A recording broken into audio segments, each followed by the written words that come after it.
Hi, everyone. On today's episode, I had the privilege of getting to speak with Melissa and Rachel, two donor-conceived people who are advocates for the donor-conceived community through an organization called the U.S. Donor-Conceived Council. Mel is one of the co-founders and now vice president of development for USDCC and was led to this type of work after finding out she was conceived from an anonymous egg donor just before turning 22. As she connected with more and more donor-conceived people, she noticed common threads that actually speak to a larger systemic issue within the fertility industry. Rachel is the marketing director of the U.S. Donor-Conceived Council and is double donor-conceived via anonymous egg and sperm donation and knew this since they were 7 years old. I am so grateful to Rachel and Mel for being willing to share their story and raise awareness to the voices of the donor-conceived community, and thoroughly enjoyed learning more about what the USDCC is doing to advocate for various forms of important legislation when it comes to the fertility industry. It was so wonderful to hear all of these different types of perspectives about everything. And it is really, really important to listen to those who are donor conceived people. So please enjoy this episode. Me, you, and who? Who knew it would take more than 2 people to have a baby? In a world where infertility is no longer a taboo topic, this podcast will take you through all the different aspects of surrogacy and egg donation through the lens of many who walk this journey in different ways. My name is Whitney Hall, and I am a 2-time surrogate, now turned surrogacy coordinator for Egg Donor and Surrogate Solutions, the very agency I used when I chose to carry for 2 amazing families. With this podcast, it is our goal to help guide and support you as you learn about what it takes to grow a family in an alternative way, as well as hear inspiring and beautiful stories of how this path has changed lives forever. We can't wait for you to hear about just one more way happy families are created every day. Guys, thanks so much for being here. Hi, Whitney. Hey, Whitney. Super excited to be here. Oh my gosh. Okay. So if you will, just for our listeners' sake, just say your name so they can match the voice. Go ahead, Mel. All right. So my name is Melissa Bornico. I also go by Mel. I am the Vice President of Development and co-founder of the U.S. Donor-Conceived Council. I'm a donor-conceived person via egg donor. Yay! And I'm Rachel Schiff. I use they, them pronouns. I am the marketing director at the United States Donor-Conceived Council, and I am a double donor-conceived person, meaning that I was created with anonymous donor egg and anonymous donor sperm. Awesome. Thanks, you guys. So I am so excited to talk with you guys today because in the world where I am, like we talk about donor conceived, like children and babies. And, you know, I am like 100% sure that I have probably met donor conceived people and either didn't know it or maybe even they didn't know it. Mm-hmm. But for our listeners, if you don't mind just sharing, I mean, you both have shared, you guys are donor conceived people, but you both have very unique stories. How can you share with us just how you learned about just that part of your story? Yeah. Rachel, you want to start this one? Yeah. I have a full twin also. So we found out at the same time. Because we were born in the early to mid 90s, our parents were told to probably not tell us, but we were told around the age of 7 that we were, you know, miracle babies and we were made really special. And they gave us like the little kid version. And so they were like, keep it a secret. And I was like, absolutely not. That's really cool. So I ran around to like my first grade class being like, I'm special. My parents use donors. I had no clue what it meant. And everyone else is just like, everyone else is like, I am also 7 and I don't know what that means. Love it. It's amazing how as children we just make things so uncomplicated. But I feel like I was sort of told earlier. So in terms of like my discovery and everything, it was really early on compared to a lot of other people who find out that they're donor conceived later in life. Yeah. Mel. I was one of those donor conceived people who found out later in life. So I was in my senior year of college. I was 21, like a few weeks shy of 22. And my mom called in. So I was raised with a brother, and I was raised by heterosexual parents. So, and my parents are still married. So very like nuclear household that we live in. My mom called a family meeting, which, if anyone knows my family, we don't have family meetings. So I was going to say, just that term feels daunting, right? Yeah, it feels like something out of Full House, right? Where everyone hugs at the end. But we don't do that. So in my head, I'm like, okay, someone's dying. Just tell me who. We don't do that. Yeah. And so she launched into this explanation that I did not see coming. And it basically ended with, we used another woman's eggs to have you guys. Because I knew that they struggled with having kids for about 7 years. I just figured one day it like worked out for them. It never crossed my mind, the topic of donor conception. But it made a lot of sense. But at first I did think that she was messing with us. I was like, yeah, okay. And then she started getting a little upset. Like she started crying. And I realized that she wasn't messing with us. This was really happening. And, you know, it was hard to see her sitting there so vulnerable and so scared. But it made a lot of sense in a lot of ways. And it was also pretty shocking at the same time. So the sentence, "I'm not related to my mom," played on loop in my head for like the rest of the night. I was like, wait, what the hell? And it wasn't just, I'm not related to my mom. It was, I'm not related to that side of my family.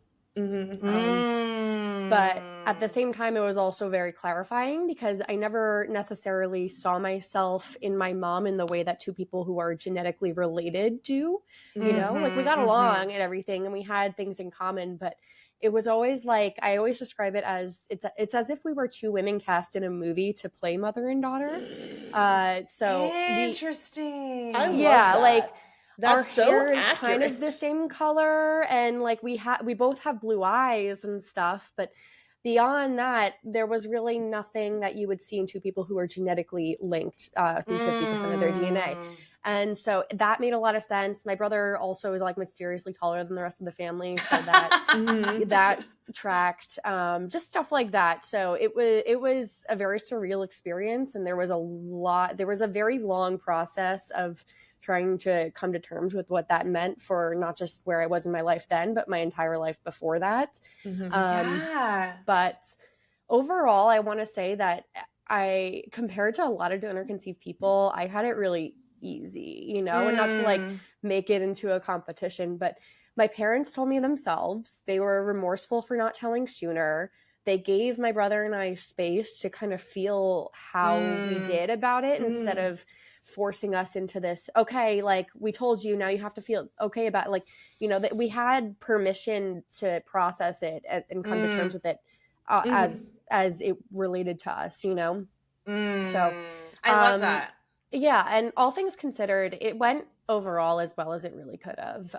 You know, of course they could have done things better or differently sooner on. Like I should have known my whole life, right? Like I was lied to, but at the same time, I don't really hold it against them because, you know, they didn't have all the information that they needed as well. And so they also kind of deserve better in that sense. Yeah. Well, and it really plays that, you know, that idea of then versus now. And, you know, it never is too late to tell. You know, of course, like we as an agency, and I know everything that DCC does is, you know, early and often and, you know, is kind of the best route. But just because you haven't yet doesn't mean that it, you know, can't be something that you do now. But you did mention, you know, like you said, your story, while traumatic in its own sense, you know, not to play that comparison game, but you hear those horror stories of donor conceived people's finding out about, you know, their genetic link in a plethora of pretty just shocking ways. And, you know, you get all documentaries and CNN articles and, you know, all kinds of things that come from it. So what is, I keep saying DCC, US Donor Conceived Council. What? You can say USDCC for short. Oh, okay, Yeah. perfect. Yeah. USDCC. Yeah. But yeah, what after obviously this being so like you, Mel, you found out about it so late. Rachel, you grew up knowing. So with those types of things, and then with, kind of some of the trauma that we, were talking about earlier, what does USDCC do as far as just supporting that, making people aware, just things like that? Definitely. So when the U.S., I should probably start at our origin story, Yeah. maybe a Do little it. bit. Yes. Back to the beginning.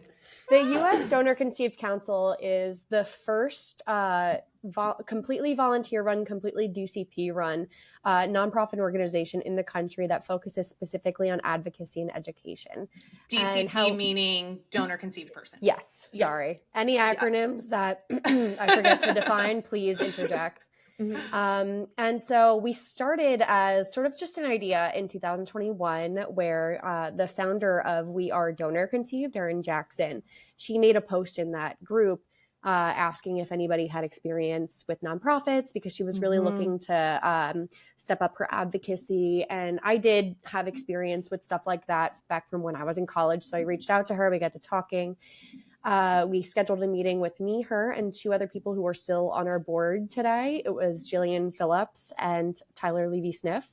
So they're still on the executive team today. And it really just started as the brainchild of Erin Jackson saying, there's no organization that's doing this specifically. There was already some advocacy work going on in the community, but nothing centralized. There was no organization yet. So we got to building that. And then we kind of just jumped into action from there. We incorporated as an official 501c3 nonprofit in January 2022. And right from there, a few months later, we passed the Donor Conceived Persons and Families of Donor Conceived Persons Protection Act in Colorado, which, among other things, required upon the donor conceived person turning 18, them being able to access identifying information about the donor. It required regular health updates of the donor. It put a global recipient family cap of 25 families per donor, which is different than live births. Recipient families, it caps it at the number of families who can be created from one donor. And within those families, they can have as many kids as they want, right? Sure. And so that's kind of what the kind of work that we do now is. We really try and get feedback from our community to help guide our efforts. Otherwise, why are we doing this, right? Yeah. And not just from donor conceived people in our community, but parents and donors as well, because they also are stakeholders in this whole arrangement here. And they also could benefit from changes within this branch of medicine because there is a lack of regulation, right? Which is the whole reason why I got involved with this in the first place. But now, I mean, our goals really haven't changed very much. We're trying to advocate for donor conceived people, help, promote and support legislation that advances the interests of DCP and their families and protects their families. And really just trying to increase awareness because out of all of the social justice issues that are, happening in our world right now, this really sits at the intersection of all of them. And it also really hasn't hit the mainstream yet in terms of awareness. I always say, I didn't know what a donor conceived person was until I learned that I am one.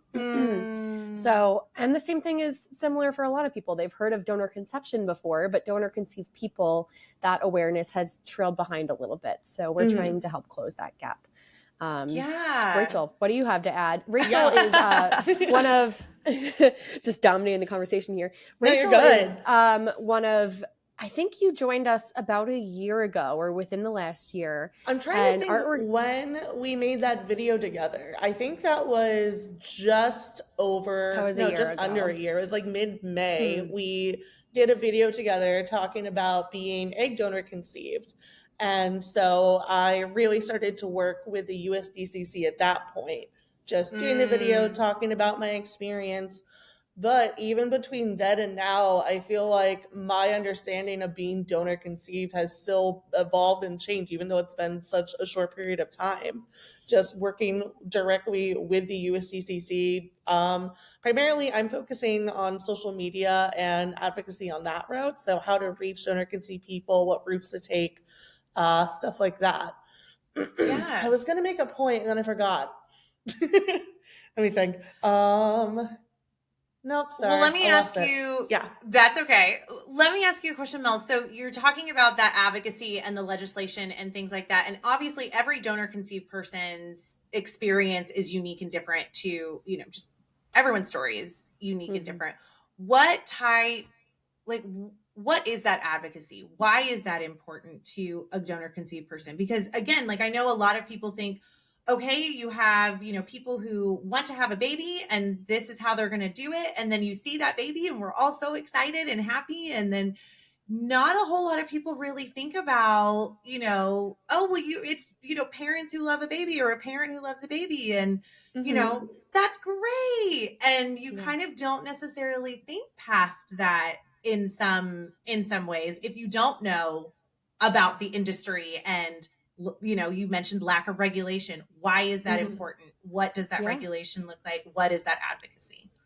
So I always like to start off with this. Love and systemic harm are two completely separate things. My parents loved the hell out of me. Yes. I had an idyllic suburban childhood.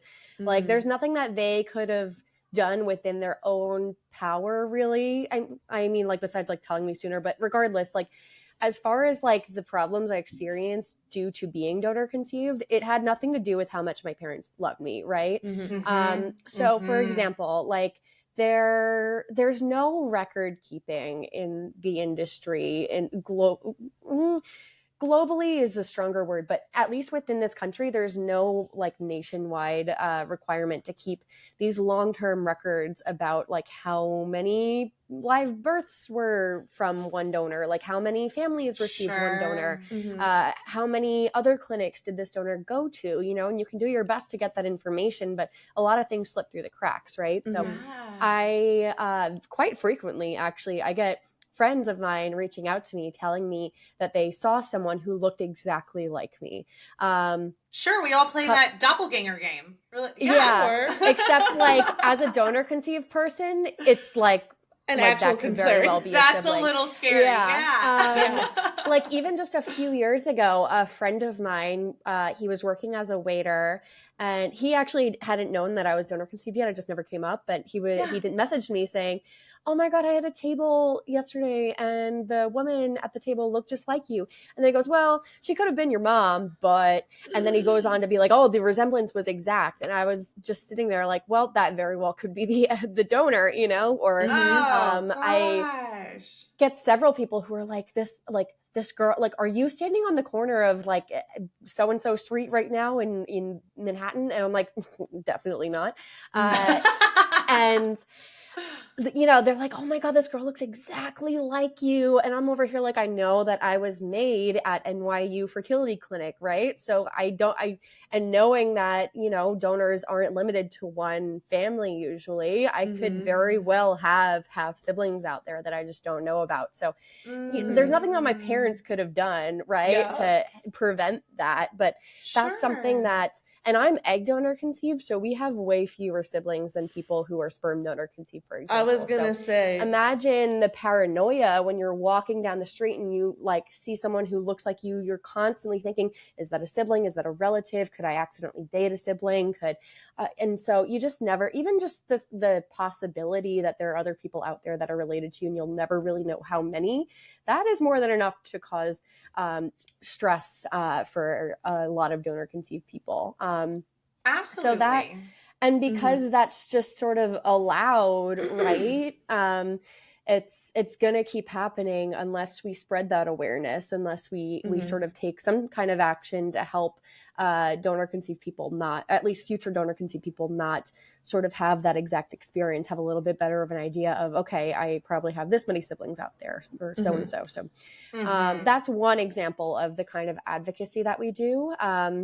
Rachel, I feel like you had something that came to mind I while I was did, going through yeah. I was gonna say, along with not just having updated records or having like a constant stream of information, I know for a fact that the information that I received was just completely wrong. Because I am double donor conceived, I Oh. have the fear that Mel's talking about, where I have to worry about both sides. I have to be like, are you my half sibling on a sperm side? Are you my half sibling on an egg side? Sure. I reached out to the clinic where my sperm donor came from, asking about the number of live births. And at this time, I know for a fact there are at least 22 of us stemming over 8 or 9 families. We don't know how many there are. And they came back saying there were under 5 live births.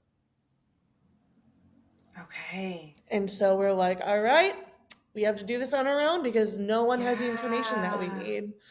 And we also don't know any sort of medical information that our donors may have found out later in life. I can tell you that I found out that when I did my 23andMe test, the first DNA test I did, I am a carrier for cystic fibrosis, and I wish I had known that sooner. Or I also found out that I have a genetic predisposition for alcoholism, which I also would have liked to know sooner. There's so many things. There's just so many things that, like, as I, got to connect with my siblings on both sides, but especially the egg side, because it is fortunately a little bit more finite and therefore easier to handle. There's so many medical things at the very least that popped up that I wish I could have known before I was in my late 20s. And I feel like that's also part of the work that we're doing, is just to make sure that future donor conceived people have access to accurate and updated medical information. So that way they can just be alive and be, happy and understand what's going on with their bodies. Yeah, absolutely. Absolutely. Well, and it's interesting you brought up, you know for a fact that this particular clinic was incorrect with their assessment of that. One of the things, we as an agency, while, we really, really advocate for that idea of the known donor option on the egg donation side.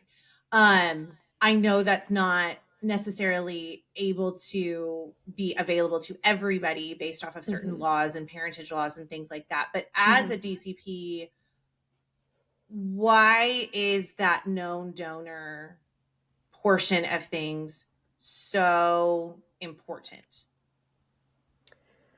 For me, at least, when I was searching for the egg donor that my parents used, I just wanted to know who she was, right? I wanted to know what she was like. And obviously, I wanted the medical history as well. That was really important. And it was one of many things that I was looking for. Like, I really was curious to know, like, what she looked like. Because there are really no women in my family period that are related to me, at least, like, that I can look at and go, that's my face, and just, I kind of like internet, like, crept on her a little bit before I actually contacted her, as you do.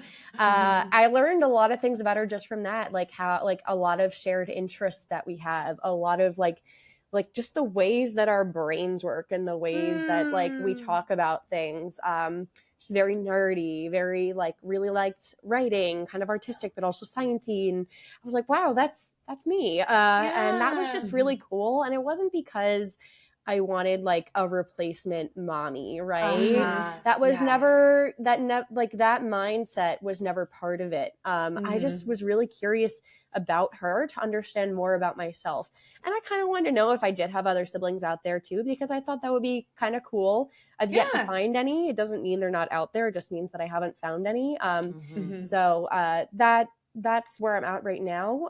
On the plus side, like, I've never really had the grief of thinking, oh, I've been robbed of all this time with someone. But really, and I see that in a lot of donor conceived people too. Like, they just want to understand more about themselves. Like, they're not looking to, like, fill a missing void of, like, I never, like, I want you to be my parent and, like, play dolls with me or something, like, that's that's not the mindset. Like, it's really just to learn more about yourself. And Rachel, I see you nodding your head. Yeah. I mean, I don't want to generalize every single donor conceived person. There may be absolutely like that. Everyone's story is unique, and so everyone's story is just unique. Your story. Yeah, I just want to say that because I feel very similar to Mel, but I just want to make sure that we note that like not every donor conceived person is going to think like we are. Because I was also raised by two heterosexual parents, you know, man, woman. I feel similarly in that while I had my parents who loved me and took care of me and everything, I still feel like having that genetic mirror and just having, like Mel said, that understanding of who you are from just, you know, understanding where you come from. Especially, I was always really curious, you know, like, oh, between me and my twin, we're both left-handed. We both really like French. We both really like cats for some reason. And a lot of these things come from, I use the term biomom, or okay. Yes, I use the term biomom because in my mind, genetically, the woman is my genetic mother. I don't call her mom. I do just use her name, but when describing her to other people, I use that term. And that's just something that I'm going to do. That doesn't also mean that, you know, every donor conceived person is going to use that term. Absolutely. But with that in mind, I'm like, you know, I was able to meet her last year and I was like able to see, I remember we were like sitting at a coffee shop and we're both left-handed. And so we were both like drinking our coffee with our left hand and like having our phone in our right. And I like looked at her and I like saw myself in her face. And I was like, I'm able to have a genetic mirror with a parent for the first time at 28, which I feel like no one should really have to go through. And then so, yeah. with the time of loss too. Sorry. I was just going to say, like, with the feeling of loss and grief with time, I feel like even though I was told early on, I have one donor conceived sibling who's on the egg side, and then our bio mom has two raised children. So there's three on that side. Sure. My half sibling on that side, she was searching for so long compared to me. Like, she found out later. She has her whole story, which is also completely different from mine. And so when we connected, it was like instantaneous friendship, which I loved. And we got to hang out a bunch. And, you know, even though we've been able to spend all this time together and we text all the time, every time we see each other and then we leave, we're both just like hit with a pang of like sadness of like, oh, I feel bad that we have to leave because we've only been getting to know each other for 2 years now. And we should have been getting to know each other since we were 0. Yes. And it's weird to have that with a sibling. Yeah, absolutely. I mean, so, I mean, you hit the nail on the head. Yeah, there's the obvious, like, everybody should just be able to know their medical history or have access to that for very clear, obvious reasons of, you know, just how are you going to navigate life on the bodily health side of things. But both of you have talked about this knowing of yourselves, and that doesn't take away from the beautiful nurture of your parents, but it is that knowing, you know, yourselves. I mean, I like the only thing that I can think of relating this to, and it's a very loose relation, is that sense of, you know, children who are adopted and wanting to know just that history. And not because they don't love the parents that have raised them, but just because they want to know a little more. Like you said, you're left-handed, you like cats, you know, those things are fun. Like, it's fun to figure those things out. No, that's absolutely beautiful. So as far as, you know, I know you said, Rachel, you have that kind of sense of lost time, you know, if you will, with a sibling. What does USDCC do as far as coming alongside donor conceived persons and giving them that support as well as, Mel, you had said your parents and likely yours, Rachel, were either probably told to not say anything or didn't have the resources to say anything. What does that look like for, those parents who are about to go down this road, going down this road? I know you have so many people who are like, we are just trying to have a baby. We can't even get to this part yet. What does You that have look to, like? though. That's the only Yeah. thing. It's like you have to think about your child at like all stages of life. I feel like, as you were saying in the beginning, a lot of it's about like you have a baby, yay baby, but then baby grows up. What happens Yeah. when baby grows up? And baby is now not baby. I feel like so many people Yeah. think about donor conception as children, but then when you Yes. grow up as a donor conceived adult, there's really no like narrative about this. Like, I look online, I'm finding no research about donor conceived adults. I'm finding no information in terms of how we're supposed to navigate things like marriage and kids and just like how Yeah. to again navigate through life, but like with this sort of very unique perspective and this very unique way to go through things. And I feel like that's what the USDCC is doing in terms of trying to go alongside with the donor conceived. I don't want to say like parties, but the different generations that we have. Like, we're not the oldest generation of donor conceived people at all. There are Mm-mm. people who are what, like 20 or 4, I don't want to age anyone, Oh, but I know DCP who are in their 70s. yeah, like Yeah. we're all trying to do this for the first time. And so, Yeah. yeah, it's just like it's hard and it's scary and it's complicated. And having a group of people to be like, hey, we are also going through this. We have, some, I mean, Mel can definitely talk about the resources more than I can, but I feel like that's at least a very large stakehold of the USCCC is like, we're all scared and confused and we're doing this for the first time. Well, and there should you are all scared and confused, and there shouldn't be trauma around that story, right? Like Hmm. it should we're the idea is, again, our agency is so much early and often, and I Hmm. know, like, I am mostly play a role in surrogacy land, and so it's still like, hey, this is still part of your kiddo's story, and like Hmm. it's fun and beautiful, and it's just factual, and Hmm. and that kind of thing, and there shouldn't be that trauma, but you guys are paving that way, having to, you are the ones that did experience that trauma. And so what does it look like to make it more conversational and part of the story, and just the 7-year-old going around in the classroom saying, hey, I'm donor conceived, and other 7-year-olds actually being able to be like, oh, I know what that means, I read it in Yeah. this book, or like things like that. Yeah. Yeah. Another thing that we really, as far as like our advocacy work goes, so as far as identifying information and our Yeah. advocacy work, the way they overlap is a main tenet of our advocacy goals is to get ID release at 18. That's not because 18 is quote unquote the best age to learn who the donor is. Ideally, Sure. like the earlier someone has access to that information about themselves, like if that can happen, then even better. The reason we work with the ID release at 18 is because of the shoddy patchwork of parentage laws in the U.S. Hmm. And especially for queer families and same-sex couples, we really you just cannot threaten that legal parent-child relationship.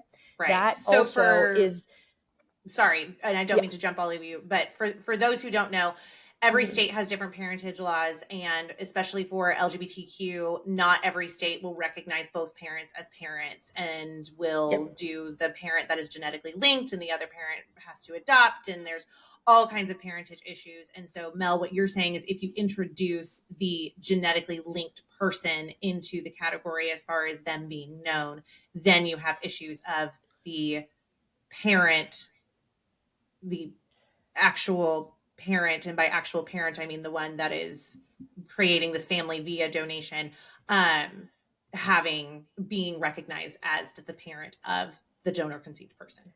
I've danced around that. Could, yeah, it totally, it could lead to a lot of the time it's fine. And a lot of and sometimes it's not. And so we just don't want to threaten that family stability for obvious reasons. That's just a terrible thing for a family to experience. And also that also is not helpful for the donor conceived person as well. So that also plays a role in protecting donor conceived people and is their relationship with their parents.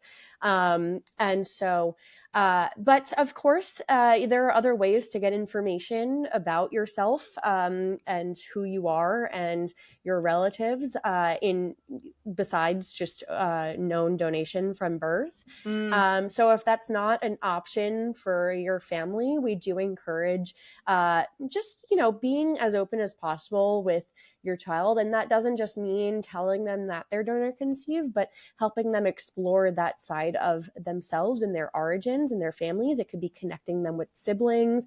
It could be, taking a DNA test with them to see if you can find other relatives, it means something different to every family. And the goal of that, the ultimate goal isn't one specific thing. For example, like known donation, the ultimate goal is giving the DCP as much choice as they can to know information about themselves, because a lot of these decisions are made on the donor conceived person's behalf before they even exist, and also with the mental image of them as a child, as a baby. And so where we come in is helping to demystify some of that limited perception of the DCP and help give them that autonomy back by, helping their parents understand why they may or may not want to know information about themselves, and that it doesn't mean that they're any less of a parent because of that. So, yeah. Oh, I love that. I love that so much. What would you say are maybe some of those common myths that you have experienced either as DCPs or in your work through advocacy that you would want to bust? Bingo card. As far as like knowing the donor goes, or because there's a lot of different routes. There's so many routes, right? There's a lot of routes. Honestly, let's open the can of worms. Like, I think, let's say this. I know, again, and I keep kind of going to surrogacy, but when people think surrogacy, they think the clickbait on People magazine, they see those scary stories and they think that that's common. And, that's the generalization, right? So donor conceived people, a lot of times I was texting a couple of friends, last night, and I was like, you guys, I just realized this, and this, and they're, only avenue of knowing about donor conceived people is the Netflix documentaries and things like that. Yeah. So what are kind of those myths as far as just all of it across the board? Pick your fave. The first one that comes to mind is that whenever we reach out to our donors, I don't know why people think that we want money, and I don't know where that comes from. If we want to talk about repercussions for trauma, I would love it, but that's not going to come from my donor. That's going to come from the industry, and I can give them my Cash App. But I don't know why people just there's some reason there's oh, you want money or you want something, and it's no, I don't. Where'd you get that from? I don't know why that's a first assumption. I personally have not experienced it from the families of my donors, but I can say that ideally most of the time what people want when they reach out is just basic information, not be my parent, be this, be a very important role in my life considering I just met you. Yeah. Whitney, something you said before came to mind first was the hyper focus on getting the baby and then worrying about the donor conceived person experience stuff after that. A big misconception is that it's best to just take care of all the DCP experience stuff after the baby is born. And sometimes, like it's not impossible to manage that order. But a lot of the time I'll have conversations with parents who, I used to be the director of social media. I've handed that off to someone who is much better at it than I am. But I would, a lot of the time during my run as director of social media, I would get messages from parents, and it would sort of take the same structure of, hello, my baby is donor conceived. I'm just now finding your page.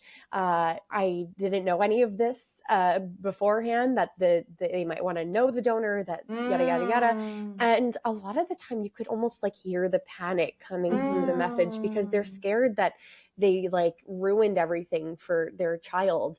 And it's just, it breaks your heart to see a parent so afraid of like messing something up. And when your main your only, focus with your child should be, helping to raise them, not worrying that like you made an irreversible wrong decision, quote unquote. But, if for parent, and, I've had that conversation with parents who are in the phase of finding a donor. And I would say like, hey, like if you ever have questions about like donor conceived people, here's my card. And they'd say like, oh, we don't even have the baby yet. Like, we'll worry about that.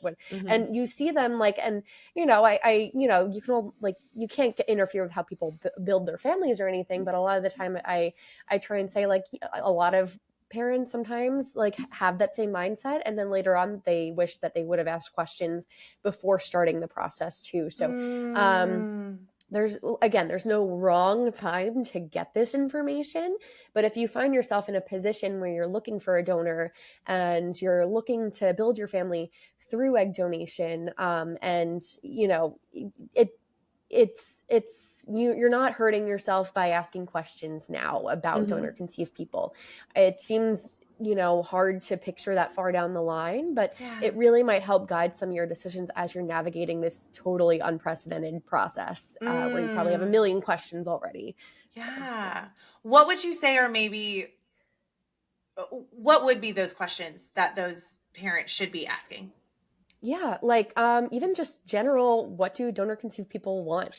And that could have a million different answers to it, right? Or, do donor conceived people, there's no like question that's too basic. For some people, it could even just be like, will my kid have other siblings? Like it could be very basic stuff, because a lot of people, they don't learn about this stuff until they find themselves in this world, myself included. So really any question that crosses your mind about donor conceived people, ask it. And in addition to asking questions, just seek out that perspective of donor conceived adults, because they really are the biggest resource for that firsthand experience of being a donor conceived person, that really will help you understand your child or your future child's experiences a little bit better. Yeah. What does USDCC do to advocate that seeking out of other adults, creating that community? I know, donor sibling registry is kind of the one of the big ones. And I know it's not, it's as best as we can do so far. I know there's more things to come, and things will continue to get better as this becomes more of a thing. But what is USDCC doing to make that possible? So that's separate from the USDCC. Right. So the USDCC doesn't necessarily like endorse or like partner or sponsor like one particular organization, but for some parents, helping connect their child to other relatives could mean signing up for the donor sibling registry, or for DCP data, the other registry that just launched recently. For some parents, that means helping their kid take a DNA test. And each of these options have their own limitations and their own benefits, right? So there's no necessarily one correct route, but really letting your child take the lead as far as like what how much interest they want to take, how many questions they want to take, and just always letting them know that it's okay, whatever they choose to do, or however much importance they assign to this in their life, and helping remind them that, like, you know, you're there to support them. Also, the USDCC regularly puts out educational materials for every different audience in the donor conceived space, but also including parents.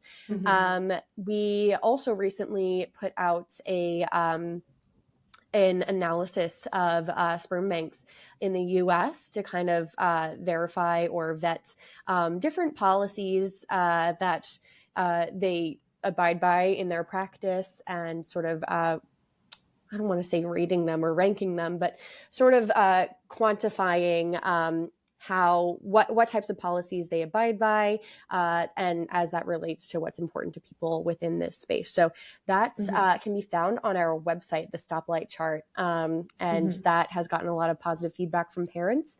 And we're doing our best to continually update it as things change and as time moves forward. So so we're really trying to educate parents as much as we can right now, when they have questions about anything in this space, as well as also donors too. Donors, you know, also have their own set of questions, their own set of curiosities. So just really trying to help everybody who is involved in the process of making donor conceived people to help give that future DCP their best shot. I mean, the biggest thing that I'm hearing is, you know, what you had said previously, Mel, of giving the donor conceived person agency in deciding their path of learning about those genetic links. And it is different and unique for everyone. But if those parents, or, you know, the people in their tribe, in their village, can have those resources, be there to support them, I mean, that's just the most important thing. Exactly, too. And I always like to reiterate that it's impossible to know everything or know how to handle every situation that's going to come up, just like parenting in general, right? Absolutely. You know, I'm not a parent, but based on what my parent friends and people in my life say is like, it's a minefield. And, you know, 100%. And so as far as like, okay, what can parents do to prepare for like having a donor conceived? There's no like checkbox that's going to tell you when you've learned everything, because you can't.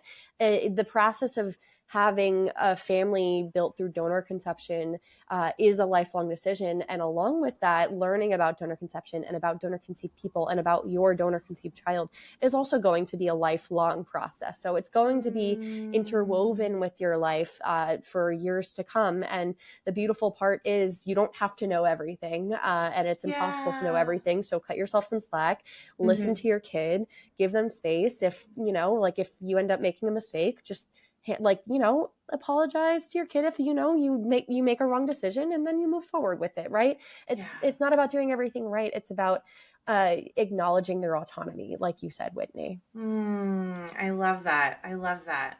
So what would you say, you know, you said USDCC tries to all realms, whether it's the donor conceived person, the parents, and the donors themselves. What would you say to any potential donor from the perspective of a DCP? So I'm going to tell a short story about when I first reached out to my bio mom / my parents' donor. So I, you know, between learning I was donor conceived and learning who the donor was, that took about 8 months. Okay. Between learning who the donor was and then contacting the donor, that took about 3 years. And I was so hesitant about reaching out, because you just hear all these horror stories of donor conceived people reaching out to the donor and just having their motivations completely misunderstood and twisted around, and just they end up feeling villainized. They end up feeling like accused of trying to disrupt someone's life or their family. And, you know, they're not trying to do any of that, right? Like a lot of the time, like, yeah, it would be cool to like be friends with this person and talk to them and all this stuff. But, you know, even just like that, if that is failed to be given to them, the thing that hurts them the most is not being understood why they're reaching out in the first place. At least that's what I've seen. And that's what was going on in my head when it took me so long to reach out. So one day, I just, decided that, and not to be morbid, but God forbid this woman dies in a car accident next week. Like, and I didn't want to be in this position where I could have reached out and then I lost my opportunity because life happened, right? So I just sat down one day and I basically wrote this long message that was like, you don't know me, but I think you were my parents' egg donor. Like, just so you know, I'm not looking for money. I'm not looking for you to be my mommy. Like, I, would be happy to talk to you if you are, yada, yada, yada. And I pressed send. And she got back to me the next day and she said, okay, this isn't exactly going to be a short conversation. Do you have time for a phone call? And right in that moment, I knew I had the right person, because that's some crap that I would respond with, just very matter of fact, like, all right, let's get on the phone. And so let's not dance. We're going to get this done. Yeah, she was just kind of like, all right, then what's your number? And our first conversation, it went overall as well as it really could have, like, which is a common theme in this journey of mine. But it was, she answered my question. She gave me her family medical history. She told me about like her relatives, like her dad was a literal rocket scientist for NASA. And I'm like, well, that explains why I'm such a freaking nerd. And she told me some cool information, like apparently we're descendants of the Wright brothers. So that was pretty cool. Very cool.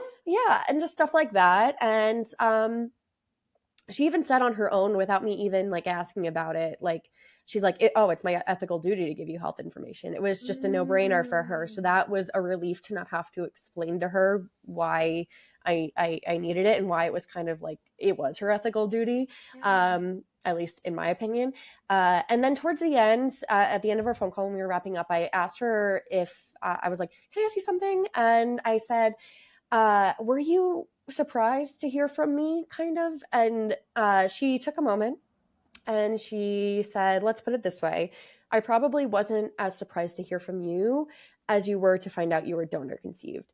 And that empathy meant so much to me. Like, it was such a relief to have that conversation that was like, she's trying to look at it from my perspective. She understands why I'm reaching out. She understands why the reasons that I'm not, the incorrect reasons of me reaching out. And she doesn't think that that's why I'm doing it. That was not English, but that's the best I could say it. And just, that element of like, what does this mean for her was such a relief. It was like a weight off my shoulders, because that fear of being misunderstood and having to explain to somebody and defend this objectively innocent position of just wanting to know more about yourself.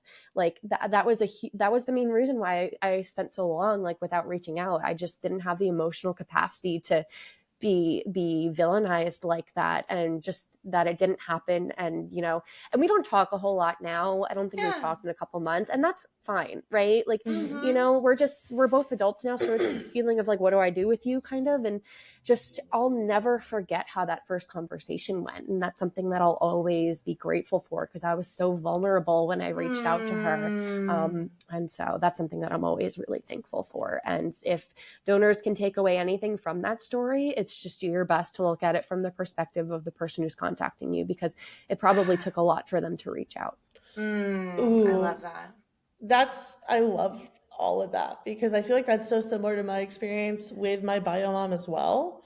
Although our timelines are really different, because from me doing the DNA test, finding my half sister was about 2 minutes.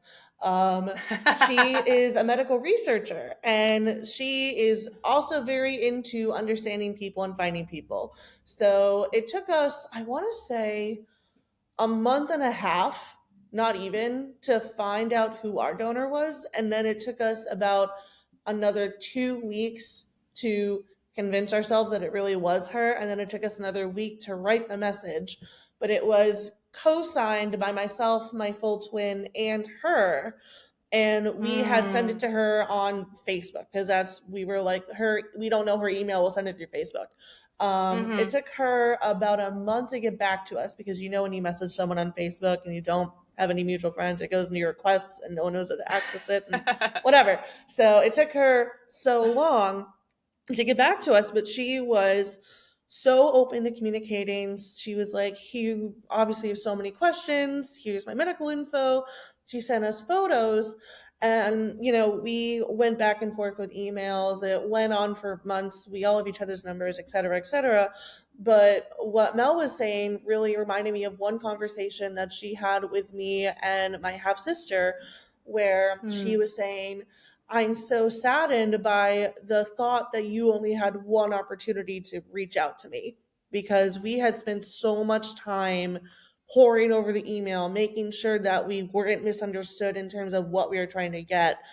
And she was similarly empathetic in that, you shouldn't really only have one chance to reach out to your genetic parent.